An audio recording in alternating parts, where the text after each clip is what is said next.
ازاي اوفر الوقت واستثمر في عمري واستثمر في وقتي؟ ال 24 ساعة ازاي اقدر اخليهم 48 ساعة؟ ايه الكلام ده يا اماني، معقولة؟ السلام عليكم ورحمة الله وبركاته. اهلا بكل اخواتي ومتابعيني الحلوين، يا رب دايما تكونوا بخير. صباحكم زي الفل او مساءكم زي الفل على حسب ما هتشوفوا الفيديو ان شاء الله. صلى على النبي عليه افضل الصلاة والسلام. دايما بنعمل وبنتكلم وبنعمل فيديوهات عن ازاي نوفر في المصاريف وفي الميزانية، ونوفر في الفلوس ونحوش ونعمل فلوس كل شهر ونعمل مبالغ ونعمل حصالات. تمام. طيب احنا عرفنا كذا طرق وكذا أسلوب في التحويش وإدارة الميزانية، وإن احنا نختصر فلوس مننا كل شهر، وإن احنا نحوش ونطلع بمبلغ كل شهر علشان يبقى معانا فلوس للاحتياج وللطوارئ وعرفنا طرق كتيرة واتكلمنا في الحاجات دي كلها.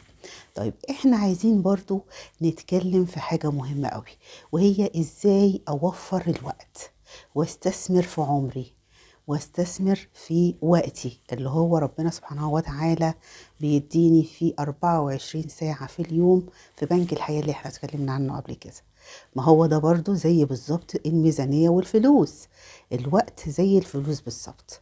الوقت جند من جنود الله سبحانه وتعالى. طيب احنا ازاي بقى هنتعامل مع الوقت بتاعنا ده؟ ازاي ان احنا نستفيد منه؟ ازاي ان احنا ما نهدرهوش؟ ازاي ان احنا نستغله ويبقى حاجة مفيدة في حياتنا؟ يعني نعمل كل حاجة ان احنا نستفيد بيها في حياتنا من خلال اي لحظة اي ثانية ربنا اداها سبحانه وتعالى، وما نهدرهاش وما نضيعهاش مننا ونرجع نندم بعد كده ونقول يا ريتنا كنا استغلينا الوقت ده، يا ريتنا كنا عملنا حاجة مفيدة، يا ريتنا ما كنا ضيعناه. ليه برضو؟ لان الوقت ده يا جماعة هنتسئل عليه يوم القيامة. وقتك فيما افنيته. تمام. طيب نصلي على النبي عليه افضل الصلاه والسلام، تحطوا لي لايك سبسكرايب طبعا، تنوروني وتشرفوني. الموضوع دوت يا جماعه مهم قوي قوي، موضوع الوقت ده. يعني احنا دلوقتي دخلنا في موضوع الحظر اللي هو اتعمل دلوقتي، وقال لك الشغل المحلات كلها هيبقى لحد الساعة 9، او تقريبا اليومين دول قالوا للساعة 11. واصبح كل المحلات دلوقتي بتقفل، وكل اللي عنده اشغال وكل ده بيقفل وبيضلم الساعة 9، 19 بالكتير بتلاقي الدنيا ضلمت وكله روح بيوته. دلوقتي انت كنت بتستغل الوقت بتاعك ده في الشغل وبتسهر بقى مثلا للساعة 1، 2، عشان طبعا ايه؟ شغلك ورزقك اللي ربنا هيقسمه لك. طيب دلوقتي خلصنا وروحنا بيتنا، الوقت بقى عندنا ايه؟ طول. الوقت بتاعنا دلوقتي طول، ما بقاش زي الاول. يعني اي حد مثلا بيشتغل، كان بيشتغل ويروح بيته مثلا الساعة 2 مثلا 3، دلوقتي بيروح البيت الساعة بالكتير قوي 10، 11. طبعا قدامه وقت اهو، قدامه وقت ان هو يستغله. يبقى الوقت هنا دلوقتي آه يعني هينجز معانا. ممكن يكون بيشتغل اونلاين في الوقت دوت، بلاش يشتغل بره ويبقى عنده محل ويتعرض لمساءلة، لا، نستغل الوقت بتاعنا ده ونشتغل اونلاين. ده طبعا اكيد ناس كتير قوي عاملة كده. طيب احنا دلوقتي لما بنصحى من النوم الصبح بأمر الله وبنقوم، بيبقى يومنا دلوقتي عندنا 24 ساعة. في ناس هتقول ده اليوم ده طويل قوي، وفي ناس هتقول ده اليوم ده قصير وما بلحقش اعمل فيه حاجة. طب النمطين دول، النمط اللي هيقول اليوم ده طويل قوي، النمط ده هو اللي هيبقى قايم مصلي ركعتي الفجر ومتوكل على الله عشان يشوف رزقه. اذا كان مثلا رجل بيطلع يشوف شغله، واذا كانت امرأة بتطلع برضو تشوف شغلها لو موظفة، او ربة بيت برضو بتقوم تشوف ايه المخططات والاهداف بتاعتها اللي هي هتعملها في اليوم. ليه بقى اليوم بيبقى طويل؟ لان احنا بادئينه من بدري، بادئه من البكور. يعني احنا لو شفنا ال 24 ساعه دول يا جماعه وقسمناهم، يعني هنتكلم دلوقتي عن تقسيم الوقت. احنا عندنا 24 ساعه، تمام؟ خدنا منهم 8 ساعات نوم، تمام؟ الثمان ساعات التانيين هتقولي مثلا تعملي شغل البيت بتاعك في ساعه او ساعتين، هتعملي فروضك مثلا في ساعة، لان الفرد مثلا انا الفرد معايا لا يقل عن تلت ساعة مثلا، على ما بتصلي والسنن والأذكار والكلام ده، وتصلي طبعا بتأني وبحضور وبخشوع. مش هقولك في ناس بتقولك الفرد بياخد 5 دقايق، لا أنا ما يمشيش معايا ال5 دقايق، هندي الفرد معانا ربع ساعة. عندك 5 فروض تمام في اليوم، هياخدوا معاكي ايه؟ مش هياخدوا معاكي ساعة. تمام. يعني عندك ال8 ساعات اهو، لو عندك شغلانه مثلا بتعمليها، لو عندك مشوار خارجه تعمليه، هتخلصي ال8 ساعات دول في كل التزاماتك. يبقى انت كده عندك 8 ساعات نوم، 8 ساعات خلصتي كل مشغولياتك. عندك بقيت ال 24 كام؟ عندك كمان 8 ساعات. تمام كده، يعني عندنا اهوت 8 و8 و16، عندنا لسه 16 ساعة. في ناس بقى بتستغل وقتها دوت في ايه؟ يعني في ناس مثلا بتستغل وقتها في القعاد على السوشيال ميديا. في واحدة تقولك مثلا انا بقعد في اليوم 12 ساعة، انا بقعد 8 ساعات، انا بقعد 4 ساعات، على حسب كل واحدة واستخدامها للسوشيال ميديا. طبعا الموضوع ده يا جماعة بيستنزف الطاقة. يعني لما واحدة تقعد على السوشيال ميديا 12 ساعة من ال16 ساعة اللي هم فاضلين، طبعا دول ممكن اعمل فيهم حاجات كتير. لو انت عندك مثلا هواية بتمارسيها، عندك شغل من البيت بتعمليه، عندك عاملة شغلانة مثلا من البيت بتعمليها، طبعا هتستغلي وقتك ده فيها. ولذلك انت هتبقي مهتمية قوي بتقسيمة الوقت، هتبقي مهتمية بنومك عشان تقومي تعملي شغلك المطلوب منك وانت مصحصحة وكويسة. هتبقي مهتمية بال8 ساعات اللي هم بتعملي فيهم مشاويرك. لو كنت مثلا عامله مشروع اكل من البيت، هتطلعي تجيبي الخامات. عامله مشروع هاند ميد، هتطلعي تجيبي خامات برضو. ده برضو في ال8 ساعات اللي احنا قلنا عليهم. تمام كده، يبقى 16 ساعة، وال16 ساعة التانيين استحالة حد هيستغلهم ويقعد فيهم على السوشيال ميديا. هتستنزفي طاقتك ومجهودك طول النهار في علاقات تافهة، في ان انت بتتفرجي على حاجات ممكن توترك نفسيا، قضايا بقى وناس اللي قتل معرفش اخته، واللي قتل ولاده، واللي ناس منصات بتشتم في بعض وبيسبوا في بعض. انت بقى لما قعدتي الفترة دي ال 12 ساعة دول وظفتيهم للسوشيال ميديا وفنطتيهم مثلا على طول النهار، انت هتستفيدي ايه؟ مش هتستفيدي حاجة. طاقتك ومجهودك هيخلص، وهتتعبي، وهتيجي لو مطلوب منك حاجة تانية عشان تعمليها للبيت هتبقي مرهقة مستنزفة. فعشان كده بقول لكم ان احنا لما نقسم وقتنا صح، وندي كل الساعة مهمتها، يعني كل حاجة بنديها مهمتها ونظمناه، هنقدر ان احنا ننجز، وهتقدري ان انت تستفيدي من وقتك طول النهار. خلصتي بقى كل حاجتك كل مشاويرك، فاضل لك 16 ساعة، خدي منهم وقت للسوشيال ميديا، ما قلناش لا. والوقت التاني شوفي بقى ايه الحاجات اللي مطلوبة منك تعمليها. ايه مذاكرة للأولاد نسينا، عندك مثلا 4 5 ساعات للولاد من اللي هم ال16 ساعة اللي فاضلين. تمام، دي نسيت اقول لكم عليها، دي من ضمن برضو متطلبات الست في البيت، من ضمن حاجاتها اللي هي بتعملها. فما نديش بقى الحاجة اللي هي الترفيهية زي السوشيال ميديا اللي هي طغت على كل البيوت دلوقتي. كل الستات ماسكة التليفونات، وكل الستات قاعدة على منصات، وكل الستات حريصة كل الحرص ان هي تدخل ويبقى ليها بصمة، ويبقى ليها رد، ويبقى ليها كلام، ويبقى ليها تعليقات. ماشي، مفيش اي مشكلة، بس تخلي ده في الجانب الايجابي. بلاش تروحي برجلك لمناطق تستنزف مجهودك وقوتك. تمام، يعني تسوقي علاقاتك تبقى علاقات تافهه، لان الوقت اللي انت هتقضيه ده مش هيفيد بيتك في حاجه. اولا مش هيفيدك انت، ثانيا هتضيعي على الفاضي، وهيأثر بعد كده على كل متطلباتك في البيت. فعشان كده بنقول ان احنا نعمل ايه؟ ان احنا نستثمر يعني الوقت نستثمره في عمرنا. ليه ما ضيعش عمري هقدر بقى على اني اضيع كل يوم 12 ساعة 8 ساعات في حاجات تافهة؟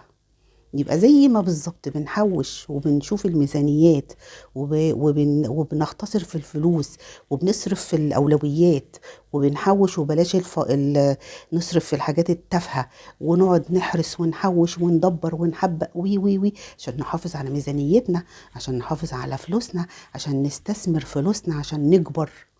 هو ده بالظبط الوقت، تستثمري وقتك في عمرك. عمرك ده ربنا سبحانه وتعالى مديهولنا عشان احنا نحافظ عليه. ما جيش انا اهدره في حاجات ملهاش اي لازمة. كل ده بيأثر علينا، بيأثر على طاقتنا، بيأثر على صحتنا. لما تهدري وقتك في حاجات ما تفيدكيش ولكن تستنزفك، ده طبعا بيعود عليكي بالسلب، بيعود على صحتك بالسلب، بيعود على اولادك وعلى بيتك بالسلب. فعشان كده حتة ان احنا ازاي ان احنا يعني نستثمر وقتنا في عمرنا دي حلوة قوي قوي. ليه؟ اخلي الوقت بتاعي بينفعني في صحتي، بينفعني في بيتي، بينفعني في اولادي. استغل كل دقيقة ربنا مديها لي سبحانه وتعالى، استغلها في عمل مفيد، استغلها في قراءة قرآن، استغلها في ورد من الأوراد، استغلها في أذكار. لا بدل ما اقعد 16 ساعة ولا 12 ساعة على سوشيال ميديا ولا على تليفون اسكرول كده. انت لو سكرولتي كده هتقعدي تسكرولي ساعتين، ساعتين من غير ما تشوفي حاجة مفيدة، انت بتتفرجي على شورتس شورتس شورتس. تمام. فده في ناس كتير قوي قوي يا جماعة بيصحوا من النوم على التليفون، يروحوا ماسكين التليفون مباشر. انت عارفه انت لو عملتي كده انت ضيعتي ربع اليوم منك، لان انت حتى لو مسكتيه وقعدتي مثلا ساعه ولا حاجه هتقومي من الساعه دي مصدعه، مزغلله، مشتته، دماغك وجعاكي ومصدعه.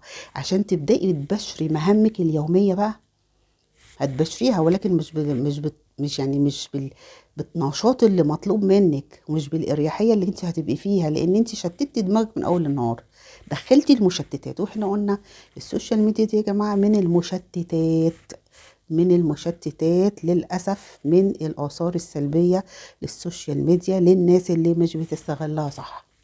احنا اتكلمنا في الموضوع ده كتير قوي قوي قبل كده، ولكن انا كل همي النهارده ان احنا كنا نعرف ازاي نستثمر وقتنا في عمرنا، ازاي ما ضيعش عمري هدر وضيع ساعات عمري هدر في حاجات مش هتفيدني، ولكن هتعود عليا بالسلب، هتعود عليا بالمرض، هتعود عليا بطاقات سلبية. تمام. فالناس اللي هي ال 24 ساعة يخلوهم 48 ساعة، في ناس كتير كده وانا منهم. ال 24 ساعة دول مش بيكفوني بجد، مش بيكفوني خالص. يعني ببقى عايزاهم عليهم 24 ساعة تانيين عشان الالتزامات اللي عليا كتير. شغلي في البيت كتير. والدي، عندي والدي رجل مسن محتاج رعاية، محتاج أكل منتظم، الدواء بتاعه بيتاخد في أوقات منتظمة، قاعدين معاه لما ينام ويصحى، واخدين بالنا منه. فدي حاجات التزامات عندي غير عند حد تاني. ممكن واحدة تانية عندها أطفال صغننين، عندها توأم، تمام كده، حد تاني عنده والدته. كل حد في الدنيا ربنا سبحانه وتعالى مديله وقته على قد المسؤوليات اللي عنده. بس أهم حاجة إن الإنسان اللي هو عنده المسؤوليات دي ما يقصرش فيها، لازم يأديها على أكمل وجه. لأن ربنا مدينا الإمكانيات، مدينا الصحة، بيدينا العقل اللي بنفكر بيه، بيدينا الوقت، بيدينا الوقت اللي هيسألنا عليه ويقول لي وقتك فيما أفنيته. فدي الحاجة اللي كنت عايزة برضو ألفت نظر إخواتي وحبايبي في الله الحلوين، إن احنا نخلي بالنا من وقتنا، بلاش نهدر وقتنا في حاجات ملهاش أي لازمة، مش هتعود علينا بفايدة. بل بالعكس زي ما قلت لكم هتعود علينا بالسلب، هتعود علينا باستنزاف للطاقة، باستنزاف لعمرنا في حاجات تافهة مع ناس ما نعرفهاش. السوشيال ميديا ده يا جماعة عالم افتراضي. احنا كنا داخلين السوشيال ميديا دي ان هو منصة تعليمية.